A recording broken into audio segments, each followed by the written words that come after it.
Hello everyone. In current lecture we will study human digestive system. So our current lecture is all about how digestion works, its parts, accessory organs, glands, enzymes and hormones that this digestive system produces. In human digestive system there are many parts that work together. The food that we eat has biomacromolecules which contain the carbohydrates, for example, sugars, proteins, and lipids such as fats and fatty acids, and similarly nucleic acids. These have to be converted to their simpler forms so that our body can absorb it. These biomacromolecules are the building blocks that we require to maintain our body energy, which is also made of these large biological molecules along with water. This process of converting complex food substance such as molecules into their simpler forms to facilitate absorption, and this process is called digestion. In humans, this system consists of many parts and organs.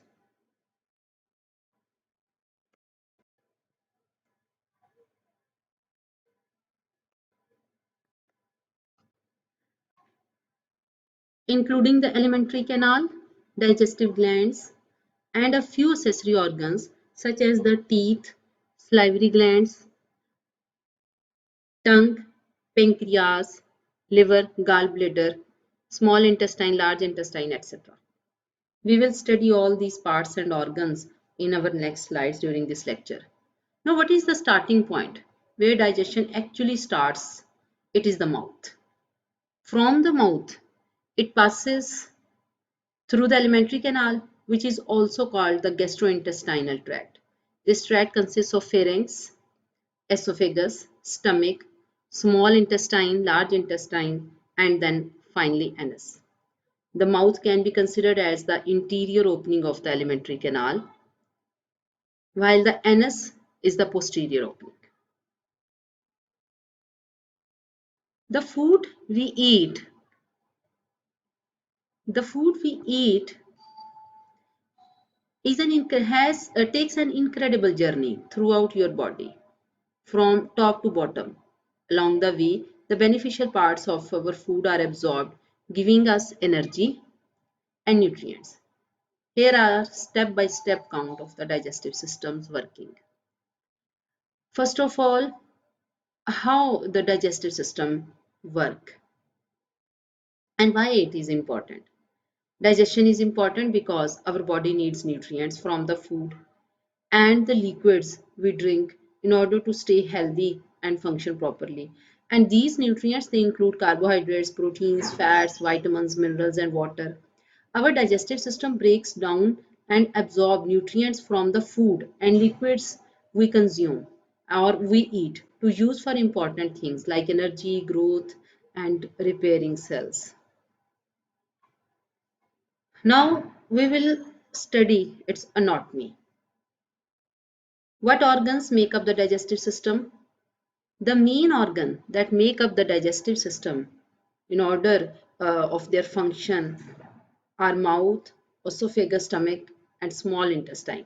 Helping them along the way are the pancreas, gallbladder, and liver. So pancreas, gallbladder, and liver, they are called accessory organs. How's, Here's how these organs work together in our digestive system. So first of all, we will start from gastrointestinal tract, which is a continuous, actually organs of the digestive system, they are divided into two main groups. Number one, the gastrointestinal tract, and number two, accessory organs. First of all, what is gastrointestinal tract? It is a continuous tube and extending through the ventral cavity from the mouth to the anus. It consists of mouth, oral cavity, oropharynx, esophagus, stomach, small intestine, large intestine, rectum, and anus. Then comes accessory organs or accessory structures, which produce glands and appropriate hormones and help in digestion. For example, teeth, tongue, salivary glands, liver, gallbladder, and pancreas. These organs directly or indirectly participate in digestion and help to regulate this process. Here is the laboratory diagrammatic representation of the human digestive system. Labels are showing the organs, glands, and accessory organs of digestive tract.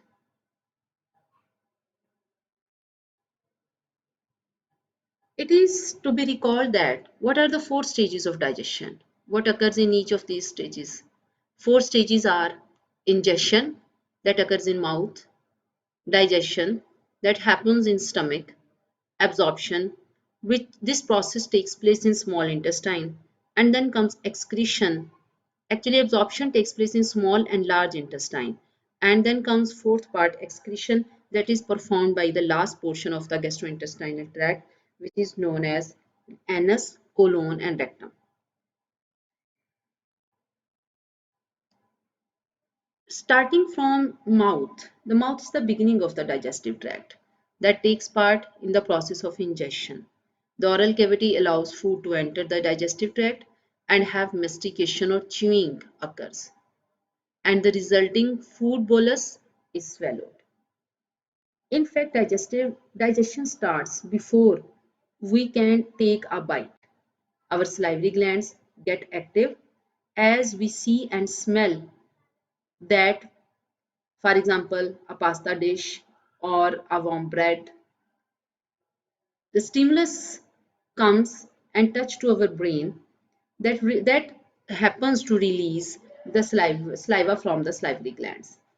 After we start eating, and the food is converted into pieces that are most easily digested. Saliva mixes with the food to begin to break it down into a form our body can absorb and use easily. When food is swallowed, the tongue passes the food into the throat and then the esophagus. The process of ingestion within the mouth involves the following points. First of all, an enzyme that is known as amylase that breaks down starch or carbohydrates into simpler sugars, then dissolve water-soluble food particles. Saliva also stimulates taste buds and it lubricates the food so it can be swallowed easily. Then comes the next portion, digestion. There are two types of digestion, mechanical digestion and chemical digestion. Mechanical digestion involves muscular movement of the digestive tract, mainly in the oral cavity and stomach. Physically break down food into smaller particles. Mechanical digestion also occurs in esophagus and stomach. Chemical digestion. Chemical digestion is performed by hydrolysis reactions which are aided by enzymes. Enzymes are produced by stomach, small intestine, and other accessory organs. There are mainly stomach and small intestine that produce a large number of enzymes that help in chemical digestion. Chemically break down food. These enzymes chemically break down food particles into nutrient molecules and small to convert them to small particles enough to be absorbed. The saliva is secreted from three salivary glands. The secretion of saliva is triggered before we have food in our mouth. This slide shows all these processes, that is ingestion, that occur during ingestion. This slide would help us to know some of the terms used during digestion. First of all, starting from ingestion, when food enters the mouth and digestion starts. Then mechanical digestion, which involves chewing in mouth and churning in stomach, and even segmentation that happens in small intestine. Chemical digestion that involves breakdown using enzymes. Propulsion, it means swallowing of food or bolus through oropharynx especially, and peristalsis, They are movements performed by esophagus, stomach, small intestine, and large intestine. And then comes the most important part, absorption. Digestion is performed in stomach and absorption which is performed in small intestine and large intestine. And the last part, defecation, that is excretion of waste material. So secretion, it's a term used for enzymes and digestive fluids which are secreted by the digestive tract and its accessory organs which facilitate chemical digestion. Absorption, it is the passage of the end products, that is nutrients, of chemical digestion from the digestive tract into the blood or lymph for distribution to tissue cells and target organs. Elimination, undigested material will be released through the rectum and anus by the process of defecation. Some muscular movements of the gastrointestinal tract. Peristalsis. These are wave-like movements that occur from the oropharynx to the rectum, allowing gastrointestinal tract to push food particles towards the anus. We can see these movements in a green color like waves that starts from pharynx and ends at anus. Mixing. Mixing motion in the oral cavity and stomach that allows the gastrointestinal tract to repeatedly break down food into smaller particles using mechanical digestion. We can see the process of mixing by blue arrow, circular arrows. Then comes segmentation. Segmentation is the process happens in the regions of the small intestine, contracting and relaxing independently. It means small regions of intestine, especially small intestine, they act independently. They contract and relax in order to digest and absorb the remaining food, allowing the small intestine to digest and absorb more efficiently. Located in our throat, near the trachea or windpipe, the esophagus, which receives food from mouth when food is swallowed. The epiglottis is a small flap that folds over the windpipe as we swallow food to prevent from choking. A series of muscular contractions within the esophagus, which are called peristalsis, happen here. But and delivers food to the stomach. This slide would help us know the histology of the alimentary canal. The organs of the gastrointestinal tract, they are made from four layers. The inner layer, the innermost layer, which is known as mucosa. Mucosa is further subdivided into three sublayers known as epithelium, the innermost layer, lamina propria, the middle one, and the muscularis mucosa, the outermost layer of mucosa lining. Then comes the second, submucosa. Submucosa layer contains mainly glands, blood vessels, and lymphatics. While the muscularis externa or also known as smooth muscle layer, that is further subdivided into two more layers, longitudinal muscle and circular muscles. And then comes the outermost layer, which is known as serosa or adventitia. It has two parts, the outermost epithelium and the inner one, connective tissues. The inner cavity of the alimentary canal is known as lumen, from where food passes. All layers have their appropriate glands. For example, we can see glands in submucosa and similarly glands in mucosal lining. There are also a complete and complicated network of nerves, arteries, and veins throughout the alimentary canal is distributed.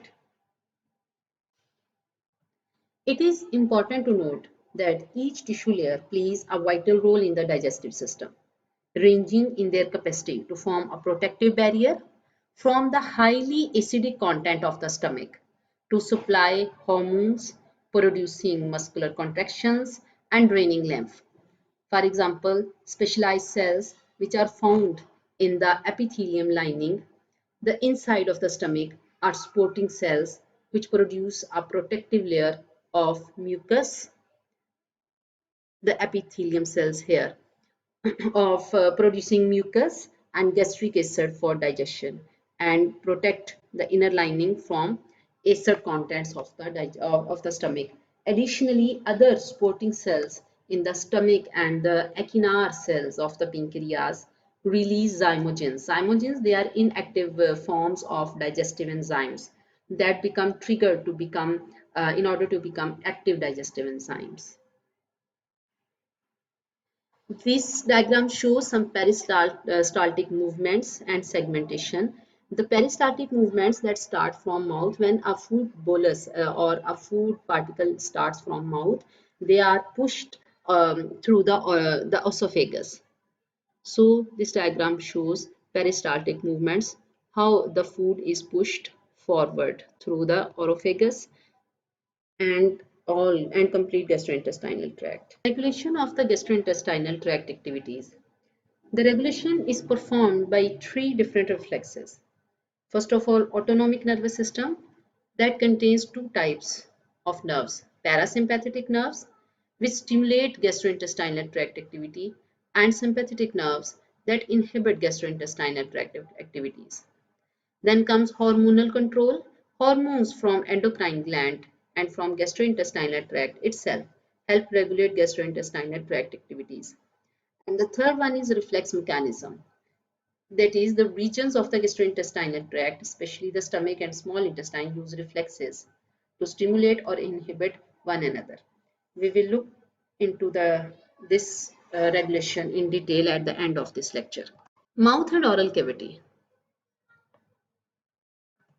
As food enters the gastrointestinal tract by ingestion, food is broken down by mechanical digestion using mastication. The process of mastication starts in mouth. One chemical digestive process occurs in mouth where the enzyme, salivary enzyme known as amylase, in saliva breaks down polysaccharides into disaccharides. The tongue The tongue, made of skeletal muscle, manipulates the food during mastication. It also contains taste buds to detect taste sensations or intrinsic sensation. Food particles then are mixed with saliva during mastication, resulting in a moist lump which is called bolus for easier passage into the pharynx. Adapted for mechanical digestion or mastication in the oral cavity, there are teeth. 20 deciduous or primary teeth are produced before the age of 6, while by age of 7, 32 permanent or secondary teeth are developed and are divided into 4 types, which are incisors used for cutting, canines for tearing, premolars for crushing, and molars for grinding. These teeth follow the human dental formula: 2, 1, 2, and 3. And similarly on right side, 2, 1, 2, and 3. 3 pairs of salivary glands called parotid gland, submandibular gland, and sublingual gland secrete most of the saliva in the oral cavity using salivary ducts. Saliva helps moisten the food during mastication, dissolve the food in forming the bolus, and help cleanse the teeth. Saliva consists of 99.5% water, while the remaining 0.5% is dissolved substances, including salivary amylase enzyme for chemically digesting carbohydrates such as, and bicarbonate ions which contains HCO3 and maintains pH of saliva at around 6.5 to 7.5. and many electrolytes that help in digestion, that help in investigation. This is the diagrammatic representation of mouth and oral cavity. We can see three important glands here: sublingual gland, parotid gland, and the location of submandibular gland. Submandibular gland and sublingual gland, they lie below the tongue. Then comes stomach. The stomach is a hollow organ or contains or a container that holds food while it is being mixed with stomach enzymes. These enzymes continue the process of breaking down food into a usable form. Cells in the lining of the stomach secrete a strong acid and powerful enzymes that are responsible for the breakdown process. When the contents of the stomach are processed enough, they are released into the small intestine. Cells in the lining of the stomach secrete a strong acid and powerful enzymes that are responsible for the breakdown process. When the contents of the stomach are processed enough, they are released into the small intestine. The lower esophageal sphincter is a muscle that opens in the presence of the bolus of food and allows it to enter the stomach. Okay, now we will look into the anatomy of the stomach. It is a pouch-like organ primarily designed for food storage for 2 to 3 hours or up to 4 or 5 hours. Some mechanical and chemical digestion also occur. It contains two sphincters, the cardiac sphincter and the pyloric sphincter. Cardiac sphincter at the cardiac end of the stomach and pyloric sphincter at the pyloric stomach. While there are four regions of stomach, it is divided into four regions: cardiac stomach or cardiac region, fundic stomach or funded region, body of stomach, and pyloric stomach, which is also known as pylorus. And it also contains thick folds, which are known as ruga. It contains thick folds at its layer for providing large surface area for expansion, secretion, digestion, and some absorption of food particles. The stomach walls are folded. Here we can see the stomach portions in detail. There is the cardiac end, and here is a cardiac sphincter. This is the fundus portion of the stomach, the fundus stomach. This portion is known as the stomach body, and this is the pyloric end. And here is the pyloric sphincter. We can see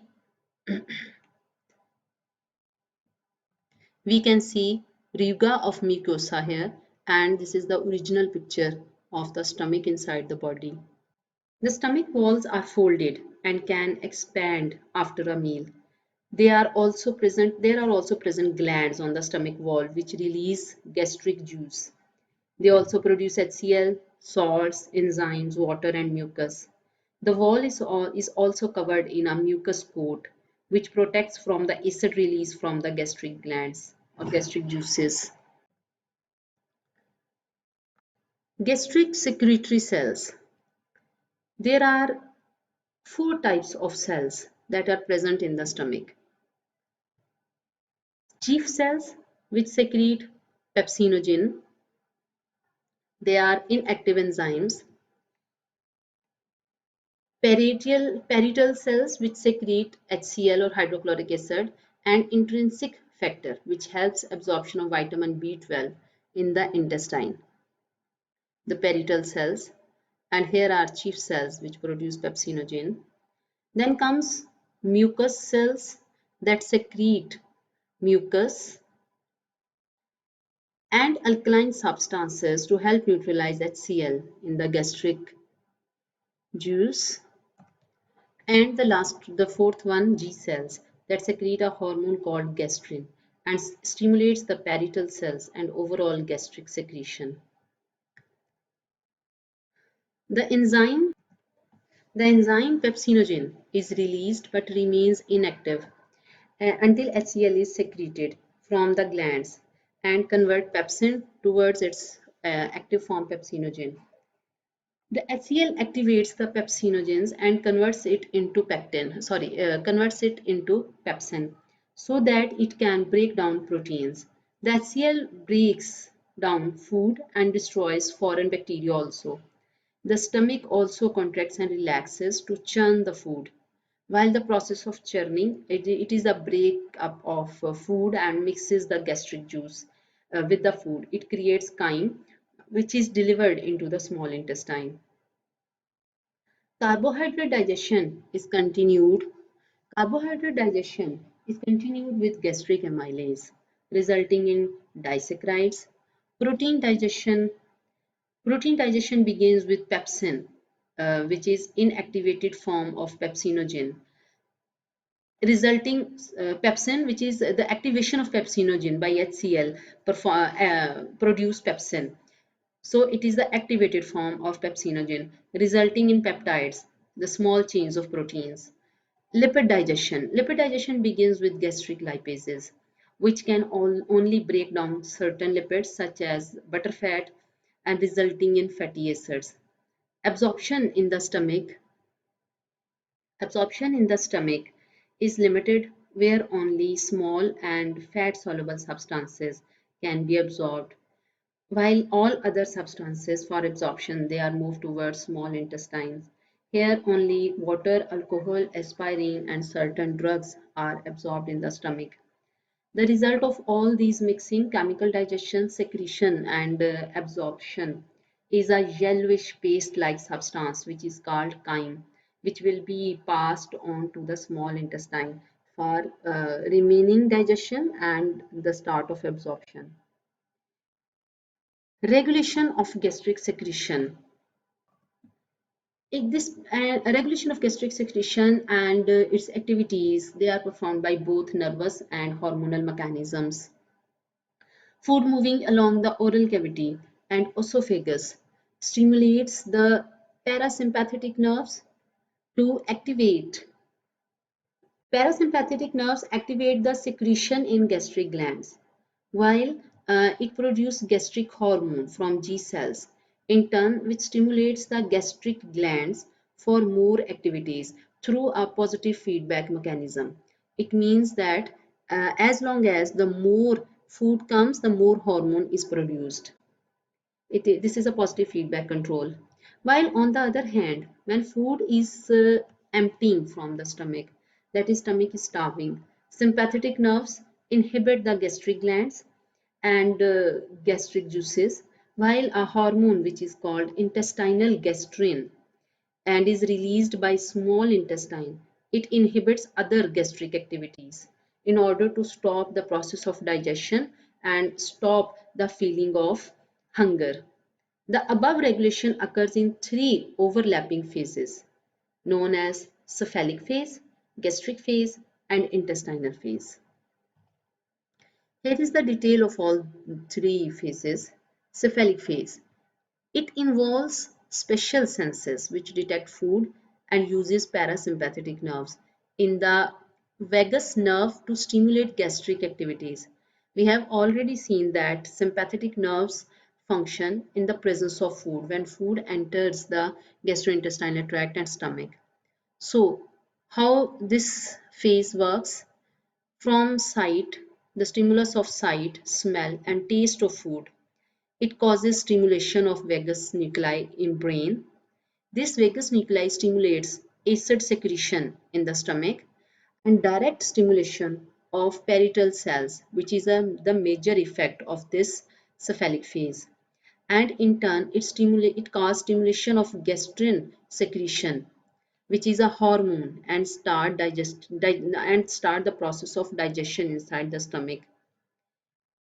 Then comes gastric phase. Gastric phase involves the distension of stomach and stimulates its own activities by the vagus nerve. Distension of stomach, that is stretching and receptors. It stimulates vagus nerve. Vagus stimulates acid secretion.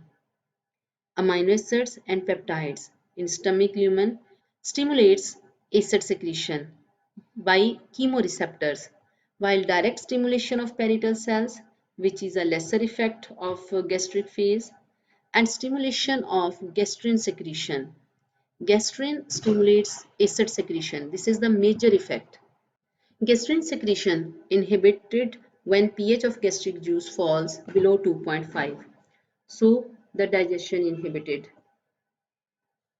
Then comes the third one, intestinal phase, which involves acetic chyme passing into the small intestine, which secretes intestinal gastrin hormone to inhibit gastric activity. Neural inhibition of gastric emptying and acid secretion. Arrival of chyme in duodenum causes distension and an increase in osmotic pressure.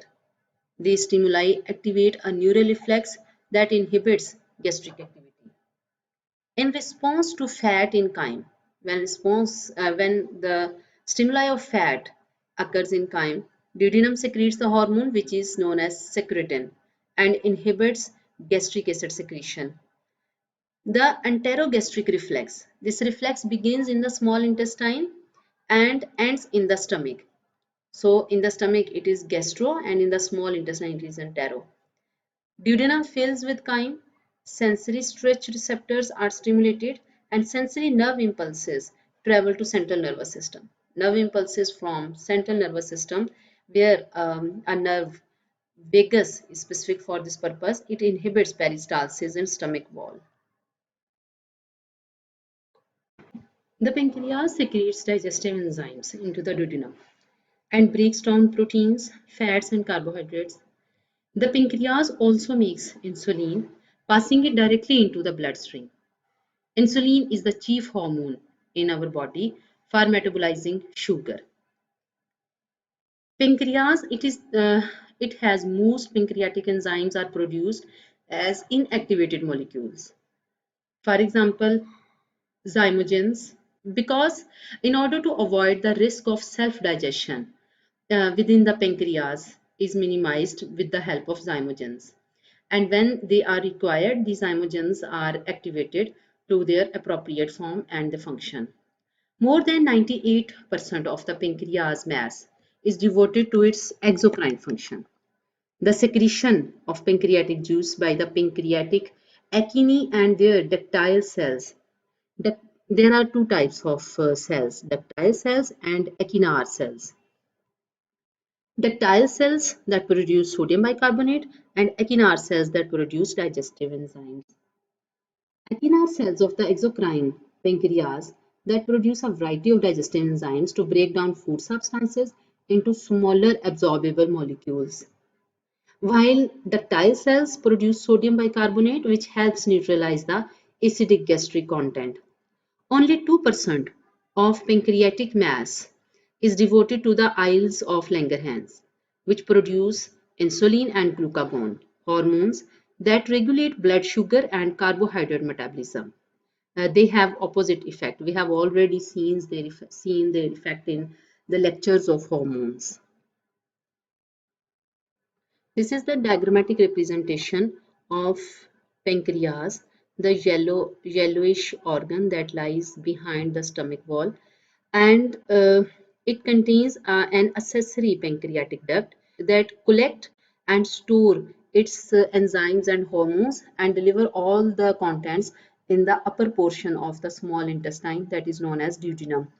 So here is the main pancreatic duct and sphincter that holds the contents and deliver into the duodenum. Here are major pancreatic enzymes. Pancreatic amylase that digest polysaccharides into disaccharides. Pancreatic lipases that digest triglycerides into fatty acids. Pancreatic nucleases that digest nucleic acids into nucleotides. Pancreatic proteinases, all secreted in their inactive forms and digest peptides into amino acids. It is important to recall here that stomach involves in the digestion of mainly carbohydrates. So all stomach enzymes, they are linked to mainly the carbohydrate digestion, whereas in small intestine main digestion is the proteins and lipids.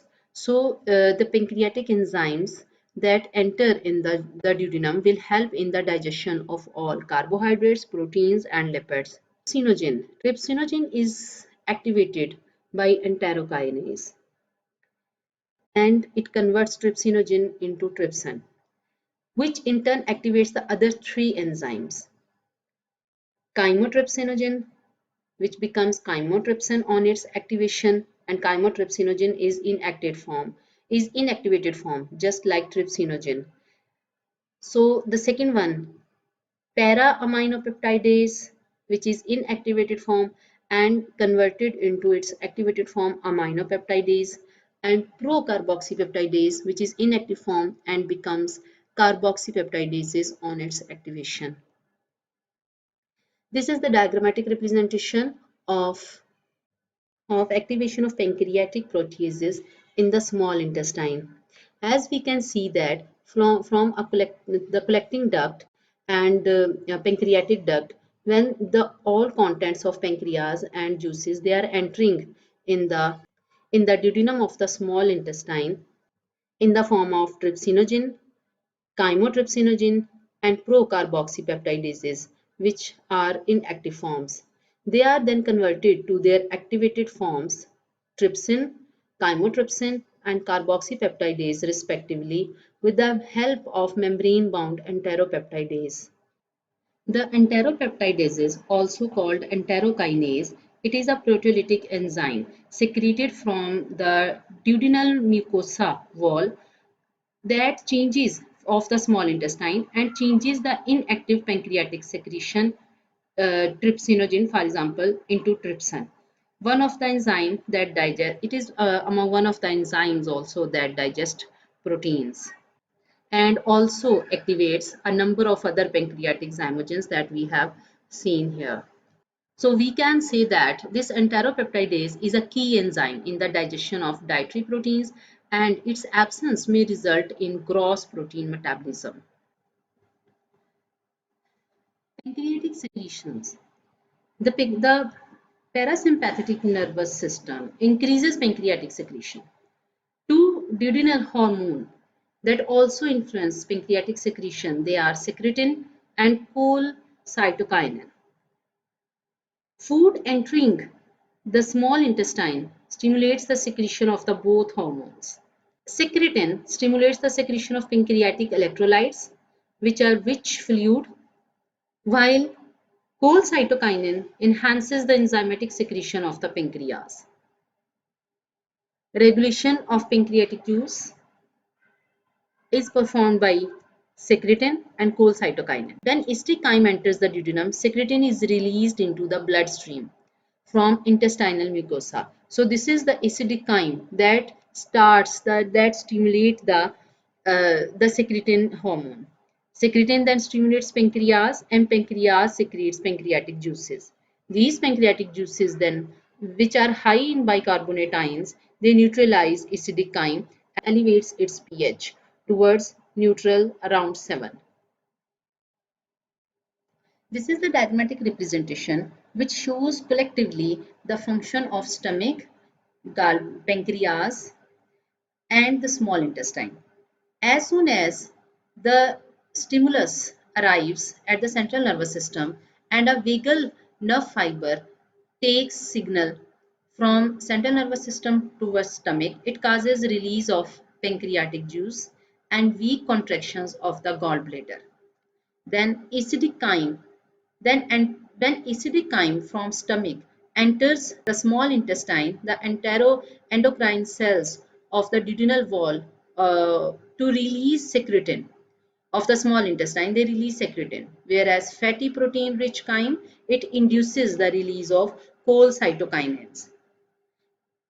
Then cholecytokinins and secretin ensemble or together, they enter into the bloodstream and upon reaching the pancreas, upon reaching the stimulus to the pancreas, cholecytokinins induces the secretion of enzyme-rich pancreatic juice. Secretin that causes secretion of bicarbonate-rich pancreatic juice. So all these juices, they help together to start digestion, the process of digestion and absorption. Liver. Liver. The liver has many functions. It is an accessory organ also an accessory organ in the digestive system.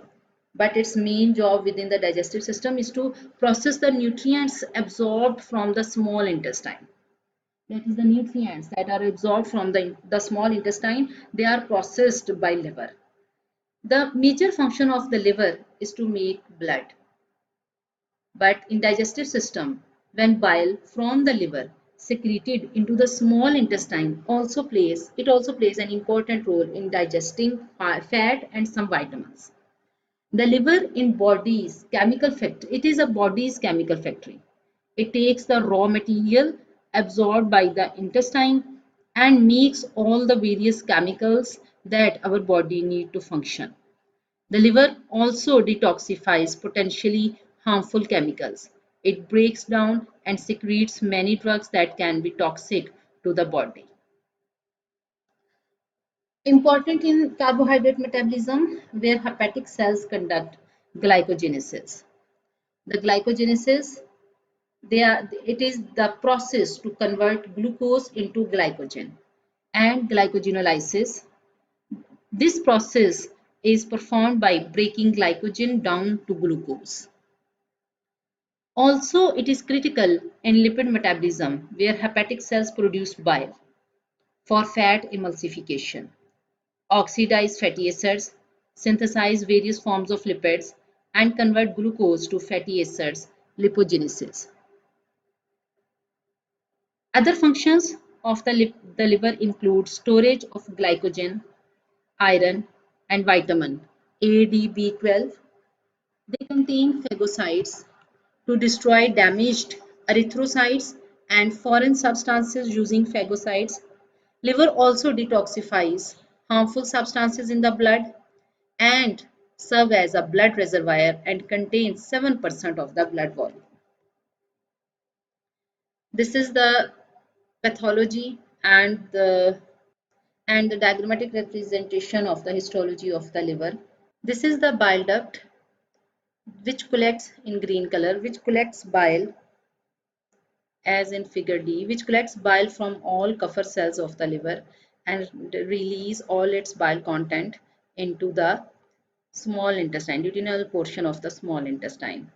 So the whole bile flows into the bile duct, made in the Kupffer cells and flows into the bile duct. Then comes another accessory organ named gallbladder. The function of gallbladder is to store and concentrate bile from the liver and then release it into the duodenum in the small intestine to help absorb and digest fats. It is a gallbladder, it is a small sac located on the inferior visceral surface of the liver. It stores and concentrates bile secreted by the liver. Regulation of the bile release two main enzymes. Number one, chyme with fat enters small intestine and cells of intestinal mucosa that secrete the hormone cholecystokinin. Cholecystokinin into the bloodstream. And then this cholecystokinin stimulates muscular layer of gallbladder wall to contract. Bile passes down the cystic duct and common bile duct to duodenum, and then hepatopancreatic sphincter relaxes and bile enters the duodenum. So in this way, the whole regulation of bile is performed in the gallbladder. This is the again that shows together the function of gallbladder and pancreas. We can see that here is a collective duct that collects bile and enters into the small intestine through a hepatopancreatic ampulla and sphincter, while green bile duct collects bile from gallbladder cells. Small intestine. Small intestine, it is made up of three segments. It is a long tube with a small diameter about 1 inch, extending from pyloric sphincter to the ileocecal valve. It is made up of three segments, the duodenum, jejunum, and ileum. Small intestine is a 22-foot long muscular tube that breaks down food using enzymes released by the pancreas and bile from the liver. Peristalsis also works in this organ. moving food through and mixing it with digestive juices from the pancreas and liver. The duodenum is the first segment of the small intestine. It is largely responsible for the continuous breakdown process. The jejunum and ileum lower in the intestine are located and are mainly responsible for the absorption of nutrients into the bloodstream, while contents of the small intestine start out semi-solid and end in a liquid form after passing through the organ. Water, bile, enzymes, and mucus, they contribute to the change in consistency of the food. Once the nutrients have been absorbed and the leftover food residue liquid has passed through the small intestine, it then moves on to the large intestine, which is also known as colon. Intestinal glands secrete a watery fluid that lack digestive enzyme, but provides a vehicle for moving chyme to villi. Intestinal enzymes include maltose, maltase that digest maltose into glucose, sucrose that digests sucrose into glucose and fructose, lactase, sorry, maltase and sucrase that digest sucrose into glucose and fructose, and then comes lactase that digests sucrose into glucose and glucose, and peptidase that digest peptides into amino acids, their units, lipases that digest triacylglycerides into fatty acids and glycerols, and nucleases that digest nucleotides into nitrogenous bases, and then enterokinase that convert, and also known as enteropeptidases that convert trypsinogen into its active form trypsin. Enterokinase, okay. This is the histological picture of small intestine. In this picture, we can see that digestive enzymes which are embedded in the surfaces of microvilli and function split molecules of sugars, proteins, and fats. For regulation of small intestine secretions, the secretion is stimulated by gastric juice, chyme, and reflex stimulated by distension of the small intestinal wall. While this picture shows villi and desquamating cells, and similarly here microvilli and absorptive cells, each villus contains blood capillaries to absorb water, glucose, amino acids, vitamins, minerals, and short-chain fatty acids, and also contains lymphatic capillaries called lacteals to absorb long-chain fatty acids in the form of micelles. Water is absorbed by osmosis here from the villi. Fatty acids are absorbed by diffusion since they are fat soluble, so they are absorbed by diffusion. And most other nutrients such as glucose, amino acids, and minerals, they are absorbed through this villi by active transport. Then comes the large intestine. The large intestine has little or no digestive function actually. Although it secretes mucus, its mucosa has no villi or microvillus.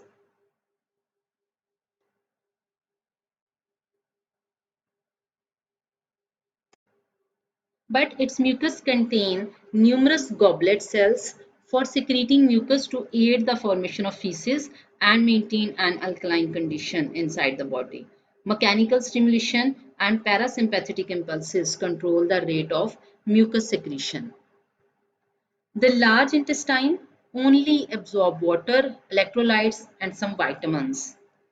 Many bacteria inhabit the large intestine, where they break down certain indigestible substances and synthesize certain vitamins. Feces are formed and absorbed in the large intestine. Defecation involves a reflex mechanism aided by voluntary contraction of the diaphragm, abdominal muscle, and the external anal sphincter. The external anal sphincter here. The last segment of the gastrointestinal, it is the last segment of the gastrointestinal tract with a large diameter, 2 to 3 inches almost, and extending from ileocecal valve to the anus. Here are portions of the large intestine that contain cecum, ascending colon, transverse colon, sigmoid colon, here is the sigmoid colon, descending colon, transverse colon, rectum, then comes anal canal and anus. Then comes the last portion, excretory organs, that contains colon. The colon is responsible for processing waste so that emptying your bowels in easy, emptying the bowel in easy and convenient way. It's a 6 foot long muscular tube that connects the small intestine to the rectum. The colon we can see here. The colon is made up of the cecum, the ascending, the right colon, and the transverse or descending colon. The descending colon and the sigmoidal colon, which connects to the rectum. Then comes rectum. The rectum is a straight 8-inch rectum. It's a straight 8-inch chamber that connects the colon to the anus. The rectum's job is to receive stool from the colon. That you know that there is stool to be evacuated, and rectum tries to hold it for some time. Then comes the third part, anus. The anus is the largest part of the digestive tract. It is a 2-inch or 3-inch long and long canal consisting of the pelvic floor muscles and the two anal sphincters, internal and external. The lining of the upper anus is able to detect rectal contents. It lets you know whether the contents are liquid, gas, or solid. So here are some common conditions that affect the digestive system. There are actually temporary conditions and some long-term conditions or chronic or diseases and disorders that affect the digestive system. It's very common to have conditions such as constipation, diarrhea, or heartburn from time to time. If we experience digestive issues like these frequently, be sure to contact our healthcare or professional. It could be a sign of a more serious disorder that needs medical attention and treatment. So, we will discuss here now some conditions that are short-term conditions like constipation. Constipation, it generally happens when there is the problem of less pooping or than the normal frequently. When there is someone who is constipated, the poop is often dry and hard, and it's difficult and painful for the poop to pass. Then comes the diarrhea. Diarrhea is against to the constipation. It is when someone have loose or watery poop. Diarrhea can be caused by many things, including bacteria, and sometimes the cause is unknown, might be. Then comes heartburn. Although it has heart in its name, but heartburn is actually a digestive issue. It is not related to heart. Heartburn is an uncomfortable burning feeling in the chest that can move up neck and can go up to neck and throat. It happens when acidic digestive juices from stomach go back up to the esophagus, and a burning feeling causes inside the esophagus near heart. So this term is known as, so this problem is known as heartburn because it happens near heart, but it has nothing to do with the heart. Hemorrhoids. Hemorrhoids are swollen enlarged veins that form inside and outside of the anus and rectum. They can be painful, uncomfortable, and cause rectal bleeding also. Stomach flu, also known as gastroenteritis. The stomach flu is an infection of the stomach and upper part of the small intestine, usually caused by a virus. It usually lasts less than a week. Millions of people get the stomach flu every year. Then comes another very dangerous disease, ulcers. An ulcer is a sore that develops on the lining of the esophagus or stomach or small intestine. The most common cause of ulcers are infections with the bacteria that are called, a class of bacteria that is called Helicobacter pylori. And long-term use of anti-inflammatory drugs such as ibuprofen may also cause ulcers to the stomach. Then comes gallstone. Gallstones are small pieces of solid material formed from digestive fluid that form in the gallbladder. A small gallbladder, we have already seen that is a small organ under the liver.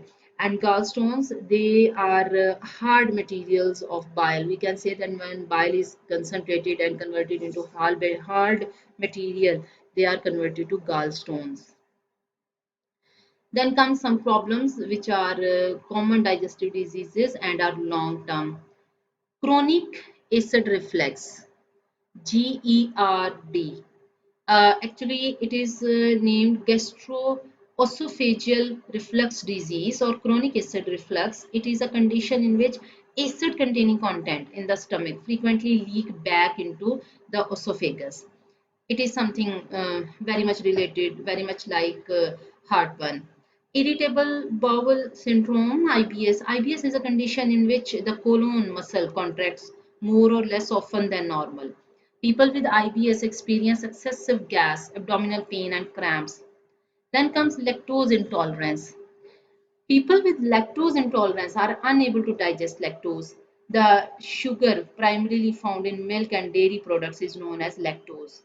So, the people having lactose intolerance must avoid milk and dairy products in their diet. Diverticulosis. Diverticulosis are and diverticulitis. They are two conditions that occur in the large intestine, also called colon. Both share the common feature of diverticula, which are pockets or bulges that form in the wall of the colon. Cancer. Cancers that affect tissues and organs in the digestive system are called gastrointestinal cancers, GI cancers. There are multiple kinds of GI cancers. The most common digestive cancers, they include esophageal cancer, gastric or stomach cancer, colon and rectal cancer, colorectal, also known as colorectal cancer, pancreatic cancer, and liver cancer. Crohn disease. Crohn disease is a lifelong form of inflammatory bowel disease, IBD. The condition irritates the digestive tract. Then comes celiac disease. Celiac disease is an autoimmune disorder that can damage the small intestine. The damage happens when a person with celiac disease consumes gluten, a protein found in wheat, barley, and rye. This is known as gluten. There are some major hormones of the digestive tract. First of all, gastrin. Gastrin, it is released by gastric cells of the stomach lining. In response to the presence of food, causes gastric glands to increase their secretory activity. Then comes somatostatin. We have already studied about somatostatin in our lecture of hormones. They inhibit secretion of acid by parietal cells. Cholecytokinins, they are released by intestinal wall cells, cell walls. In response to the presence of proteins and fats in the small intestine, it causes gastric glands to decrease their secretory activity and inhibits gastric motility. Most of the times, they are stimulate they cause stimulation of pancreas to secrete digestive enzyme. They stimulate also gallbladder to contract and release bile. Then comes the secretin. They are hormones released by cells in the duodenal wall in response to acidic chyme entering the small intestine. As soon as the acidic chyme enters the small intestine, duodenal walls of the small intestine release secretin in order to neutralize the acidic conditions and to avoid cell wall from damaging. Major digestive enzymes. Here are a list of major digestive enzymes. First of all, salivary enzymes. They here begins actually digestion of carbohydrates in the mouth, in the saliva. So basically, we can see that salivary amylase is capable to digest mainly carbohydrates. So the carbohydrates digestion begin by breaking down starch and glycogen to disaccharides inside the mouth by the action of salivary amylase. Then comes gastric enzymes, that is stomach enzymes. They are pepsin from gastric glands and begins protein digestion. Lipase that begin fat digestion, and amylase also some amount of amylase that perform carbohydrate digestion.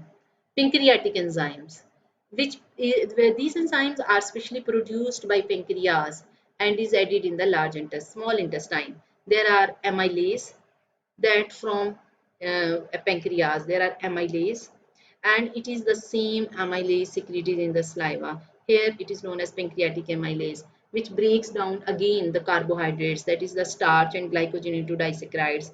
Then here is lipase from pancreas, pancreatic lipase. It is not different from gastric lipase. It has the same function, that is breaks down fat into fatty acids and glycerol. Then comes proteolytic enzymes, for example, trypsin, chymotrypsin, and carboxypeptidases from pancreas. These enzymes breaks down. So, proteolytic enzymes that produce trypsin, chymotrypsin, and carboxypeptidases from pancreas, which break down peptides into amino acids. Their units, nucleases from pancreas, which break down nucleic acid into nucleotides. So, they are some important enzymes secreted by produced by digestive system. Intestinal enzymes. Intestinal peptidase from mucosal cell, they break down peptides into amino acids. And similarly, sucrase, maltase, and lactase from mucosal cell, which break down sucrase, it break down disaccharides into monosaccharides, that is, it break down carbohydrates. And lipases from mucosal cell, which break down fats into fatty acids and glycerol. Enterokinase from mucosal cell, they break down and convert trypsinogen into trypsin. So they are almost same enzymes, and their functions are same as that of stomach and gastric juice. There are some factors which affect enzyme activity. Number one, temperature, and number two, pH. So there must be an optimum temperature and optimum pH to work for enzymes. For example, human body temperature is 37, which is known to be optimum temperature for enzyme activity. If a temperature is too high, the chemical bond in the enzyme breaks, thus denaturing the enzyme. Why? As far as pH is concerned, most of the enzymes, they work on their specific pH. For example, trypsin works best at pH 6 to 8, and similarly gastric enzymes which work on pH, acidic pH like 2 to 3.